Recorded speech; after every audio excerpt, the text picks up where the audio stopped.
Today we're going to continue following the life of Jesus Christ. We're going to hit today probably about the height of his ministry, okay? Meaning the most amount of people who are following him, who are listening to his teachings, being healed by him, etc. As we read about the feeding of the 5,000. Now, hopefully you remember, I think we covered this earlier, but there are 4 gospel accounts in the scriptures: Matthew, Mark, Luke, and John. Matthew, Mark, and Luke are called the synoptic gospels because they're very similar. You know how sometimes you're grading essays or papers, you start to say, wait a minute, these 3 seem very similar. That would be Matthew, Mark, and Luke, right?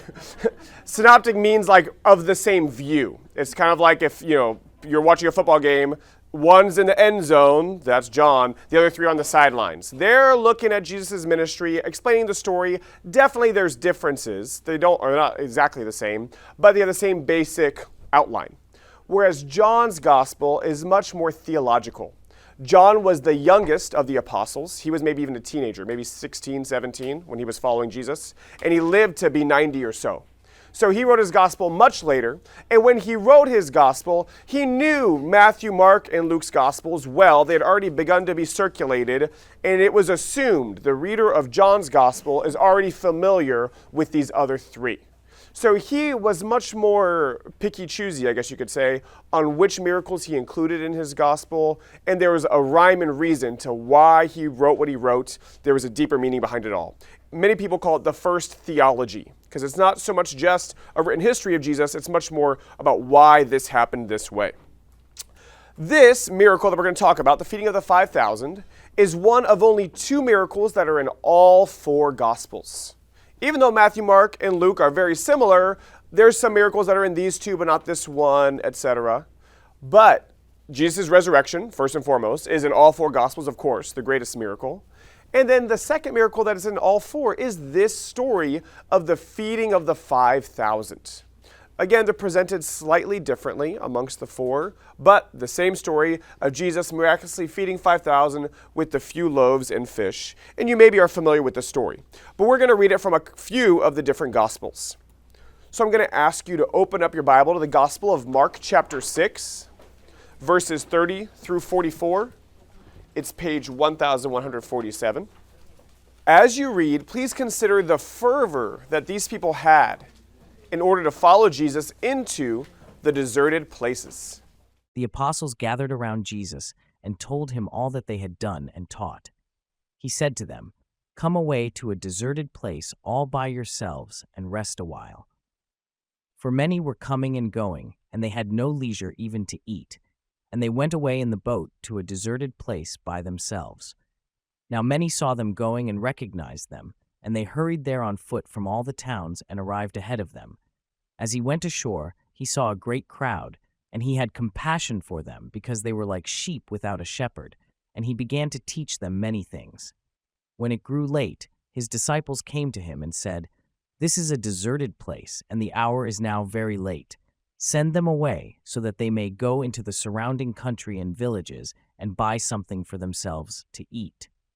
But he answered them, "You give them something to eat." They said to him, "Are we to go and buy 200 denarii worth of bread and give it to them to eat?" And he said to them, "How many loaves have you? Go and see." When they had found out, they said 5 and 2 fish. Then he ordered them to get all the people to sit down in groups on the green grass. So they sat down in groups of hundreds and 50s. Taking the 5 loaves and the 2 fish, he looked up to heaven and blessed and broke the loaves and gave them to his disciples to set before the people. And he divided the 2 fish among them all. And all ate and were filled. And they took up 12 baskets full of broken pieces and of the fish. Those who had eaten the loaves numbered 5,000 men. So this gospel account tells us that Jesus and his disciples left the crowds. There were at this point crowds of people following Jesus. They got on a boat, they traveled away in order to rest. And we see this consistently in Jesus' ministry. He often goes off by himself or takes his disciples and goes away in order to rest. They specifically went to a deserted place, okay, somewhere where no one is around. And yet these crowds follow him. They're following him in boats going around the lake. They're finding him.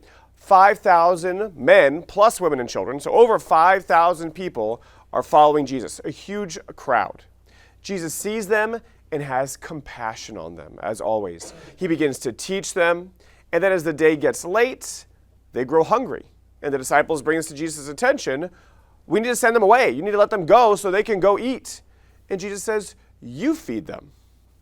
You feed them. He gives that task to his disciples, which is important. And they say, how can we do this? We don't have 200 denarii, 200 days worth of wages. That's what it would take to buy enough food to feed all these people. He says, well, what do we have? What's brought to him is 5 loaves and 2 small fish. He takes the bread, the fish, he blesses them, breaks them, and gives them to his disciples. They pass out the food to the 5,000. It miraculously multiplies and feeds the 5,000 with 12 basketfuls of food left over. So a part of why this is such a well-known miracle is there were so many people, right? This is in all 4 Gospels because this was widely seen, not just by the apostles, not just by his disciples, but by thousands. So this was a miracle on a grand scale witnessed by many. Now I'm going to put on the screen the version from the Gospel of Luke, and I'll read it aloud to you. The day was drawing to a close, and the 12 came to him and said, send the crowd away, so that they may go into the surrounding villages and countryside to lodge and get provisions.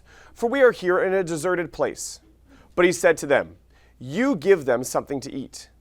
They said, we have no more than 5 loaves and 2 fish, unless we are to go and buy food for all these people. For there were about 5,000 men. And he said to his disciples, make them sit down in groups of about 50 each. They did so and made them all sit down. And taking the 5 loaves and the 2 fish, he looked up to heaven and blessed and broke them, and gave them to the disciples to set before the crowd. And all ate and were filled. What was left over was gathered up, 12 baskets of broken pieces. So again, here we have a very similar story, kind of more concise, Jesus feeding the 5,000. I love teaching this to my students and slowly saying, Jesus takes the bread, blesses it, breaks it, gives it to his disciples, and usually 1 or 2 students say, take this, all of you in need of it, for this is my body, which is good for you. Do this in remembrance of me. I'm like, no, wrong. And I'm implying that on purpose. Because this was done on purpose, especially Matthew, Mark, and Luke. If you compare the feeding of the 5,000 to the institution of the Eucharist at the Last Supper, the same wording is used for a reason. He looked up to heaven, he blesses it, he breaks it, he gives it to his disciples. Just as this bread was multiplied to feed the 5,000, this bread at the Last Supper, which is to become his body, blood, soul, and divinity, will be multiplied to feed the millions, perhaps billions, who will follow him throughout all the ages. This is a Eucharistic theology we see here, this uniting of these 2 stories, the feeding of the 5,000 with the Last Supper. Again, that's on purpose. Matthew, Mark, and Luke especially emphasize this. Now, we talked about how John does things a little bit differently. When John tells this story, he doesn't have it set up quite the same way with the blessed, broke, and give it to his disciples, because in the same chapter, John chapter 6, which we study next time, the Eucharistic theology is going to come later in that chapter. But I'm going to ask you to open up to page 1204 and read John's account of this gospel, John 6, 1 through 15. As you read, consider the place of the boy in the gospel story.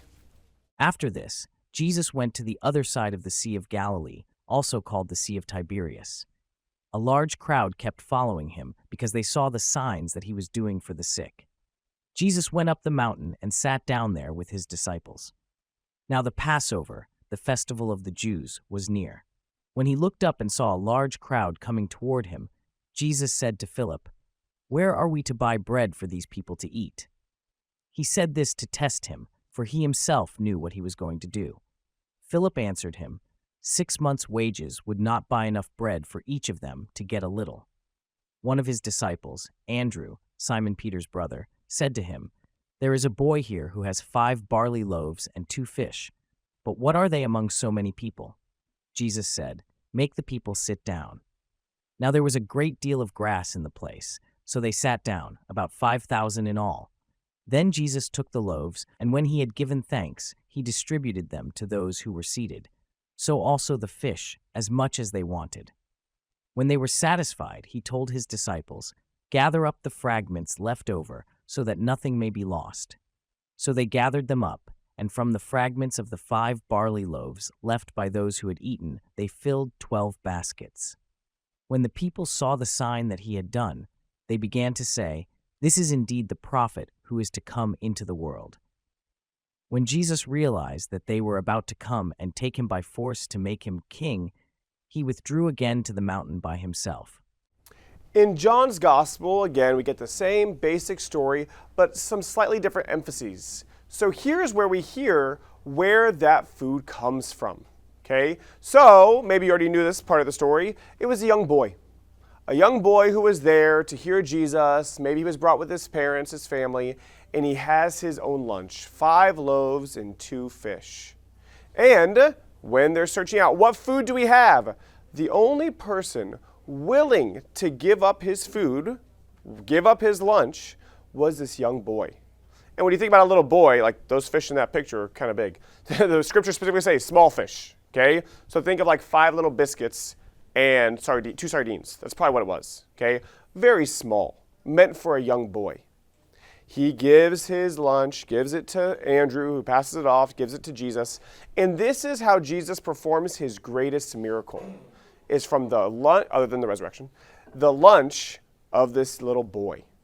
And I was listening to something on Hallow, actually, about this, the feeding of the 5,000. And Dallas Jenkins, who's the creator of The Chosen, he made this statement. Remember, your job is not to feed the 5,000. It's just to give up your lunch. I like to think about why did John include this little boy in the story, whereas the others didn't? Matthew, Mark, and Luke did not. They just said, we got this food. We brought it to Jesus. Well, I think, in my opinion, John was the youngest. He was maybe 16, 17 when this is happening, and he sees this 9, 10-year-old boy. So John connects with this little boy. John maybe felt like the least of the apostles, the most unlearned, the youngest. What could he offer Jesus? Well, this little boy, he gave Jesus all he had, which was just his lunch. Yet Jesus did a great and mighty miracle through that small offering. And John the same. He was young. He didn't have much experience. Yet he too gave Christ all he had, and Christ performed miracles through John. And the same can be said of all of us. What do I have to offer my Lord? Nothing much, but what I have is what he wants. Just offer what you have. Give it to our Lord, and he will do great things. So in your groups, I asked you to discuss a couple things. 1, this miracle, one of Jesus' most famous, came about because a young boy shared his lunch. Keeping this in mind, why do we so often think that what we have to offer God is not enough? And then 2, the disciples wanted to send the crowds away, assuming that Jesus could not provide for them. In what ways have you been like the disciples, not trusting in God's provision?